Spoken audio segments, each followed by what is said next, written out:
She looks at me and she said, "Listen, kid, can you read?" And I said, "Ma'am," I said, "Yes, I can read." She said, "Then, honey, I think you're blind."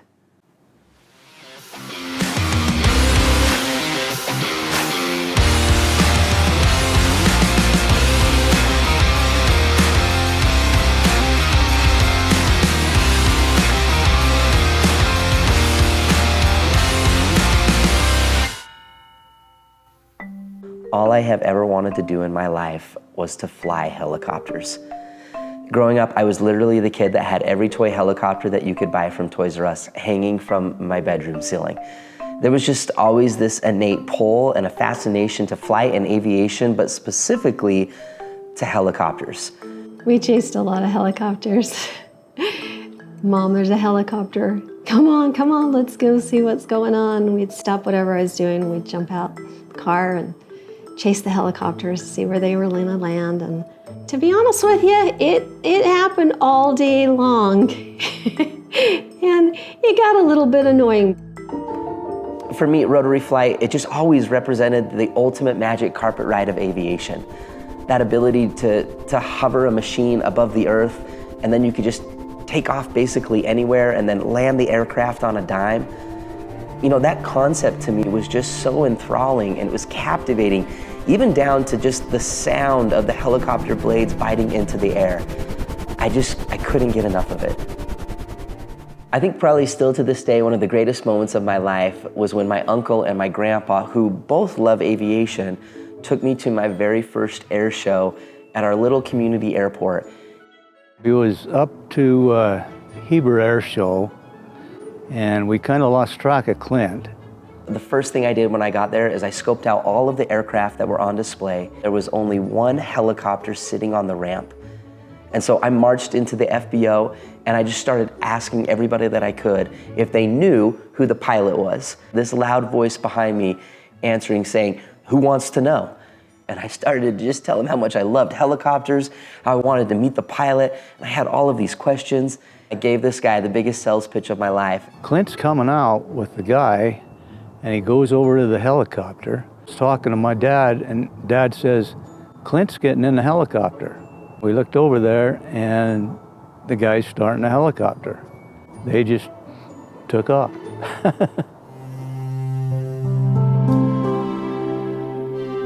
I'll never forget that helicopter pilot who gave me my first experience of flight.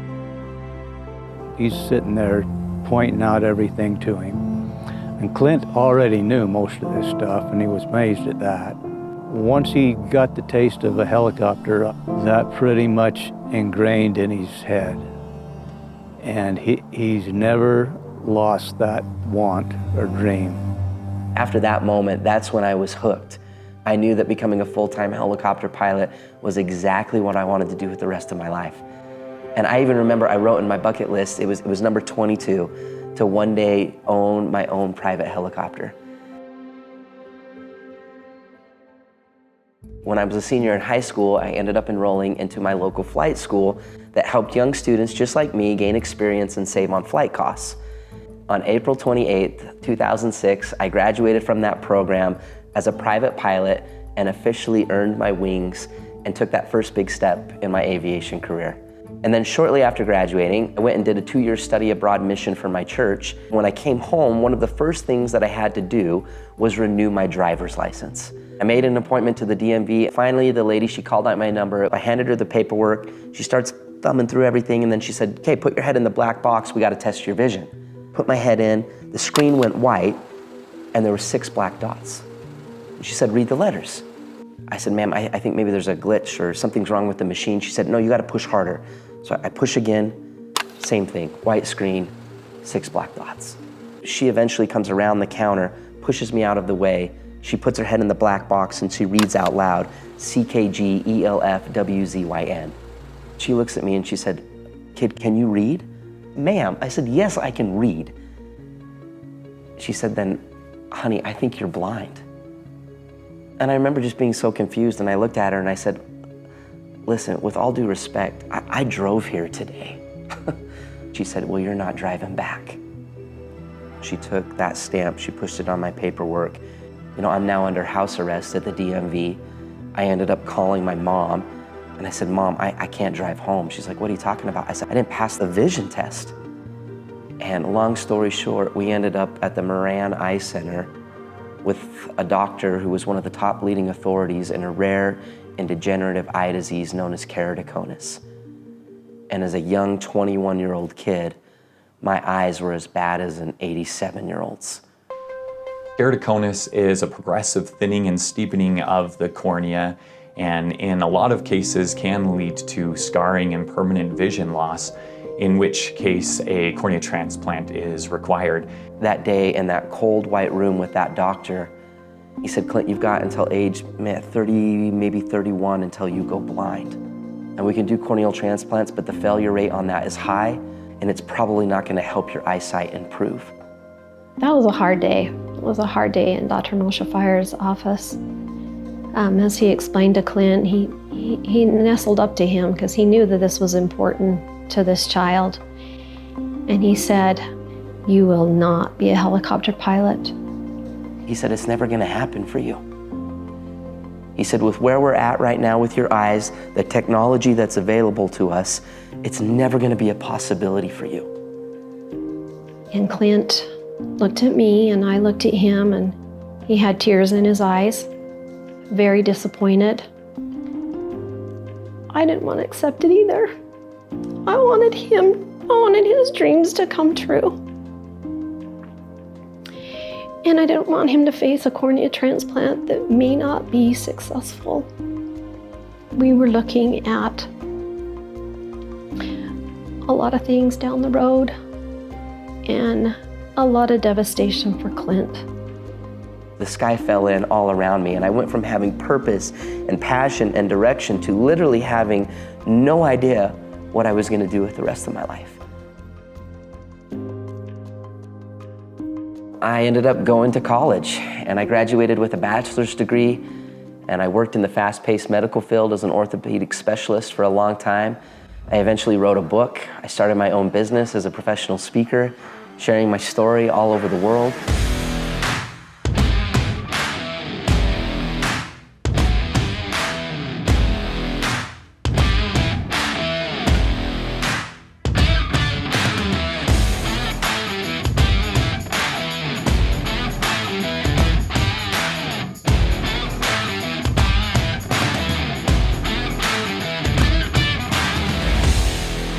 But still deep down in my heart, I still just wanted to be in the sky. And I remember a few years after graduating, I got the call about a brand new procedure for people with my eye disease called corneal cross-linking. There was an experimental procedure that came about that was used to slow the progression of keratoconus in its early stages before it became FDA approved. And now it's one of the main ways that keratoconus is treated and can help patients have a stable cornea and help them avoid even having to have a cornea transplant. They did it first on my right eye, and then they did it on my left eye 4 months later. And it completely stopped the degeneration of my disease. Cross-linking worked 100%. But unfortunately, most of the damage had already been done. And so I still had to wear hard, rigid, gas-permeable contact lenses that would constantly pop out of my eye. And they still wouldn't allow me to have 20/20 vision, which was needed to fly helicopters commercially and obviously have a first-class medical certificate. I will never forget, one day I saw this ad pop up on social media. There was this man named Jason Hill who all of a sudden, out of nowhere, literally announced to the world the launch of this brand new helicopter that had been in stealth mode for over 20 years. And it was called the HX-50. It was love at first sight. I mean, the elegance of the design of this helicopter, from the exterior, the engineering, the overall look of the interior, the craftsmanship, the digital cockpit, everything about it was stunning. And then the performance of the helicopter, they claimed that it would have 500 horsepower, max range of 700 nautical miles. You could cruise at 140 knots. And then so affordable, it was out of this world. The manufacturing, the strategic design, how the company was funded and how it was being operated. I remember telling myself in that moment, man, Clint, if there was ever a possibility, if there was ever a chance of you owning your own helicopter, the HX-50 would be the one I would buy. And so now, fast forward to 2022. It was just a routine eye exam. And I met with this doctor, his name was Dr. Lovelace, and he started looking over my medical history. After looking at where things were at with his current hard contact lenses and knowing his dreams and hopes of being a pilot, I told him that I really think we can get you seeing better and have a better fitting contact lens if we switch to a scleral contact lens. He said, I bet these will change the game for you. And so I could tell at first he wasn't sold on the idea and was maybe a little hesitant and skeptical. Yeah, probably not. I mean, I have gone through this process for years, and he said, let's give it a shot. And fit after fit after fit, trial after trial, eventually 2 months later, I met with an FAA flight examiner, and for the first time in over 18 years, I was able to obtain my first class medical certificate. And you better believe, right after that, on March 22nd, 2023, I officially bought my first private helicopter, the Hill HX-50. Leonardo da Vinci, he's really the man that conceptually invented the helicopter. And he's famously coined for the phrase of saying, once you have tasted flight, you will forever walk the earth with your eyes turned skyward. For there you have been, and there you will always long to return. This video really today marks the beginning of my return back into the world of aviation, and specifically my journey to the Hill helicopter as I pursue what was once a lost dream that can now become a reality. So I hope you'll like, subscribe, follow along the journey. This is it. We are beginning a new chapter in my life. Oscar Wilde was the person that said, to live is the rarest thing in the world. Most people merely exist, and I am living. I am living to pursue something that just hasn't been a part of my story and now can be. So come along the journey. We're gonna be going to flight school. We're gonna be going over to England. We're gonna see the helicopter, the development of the helicopter. There's a lot that still needs to be done. So I hope you'll join me. Thank you for the support. Thank you for watching. The best is yet to come.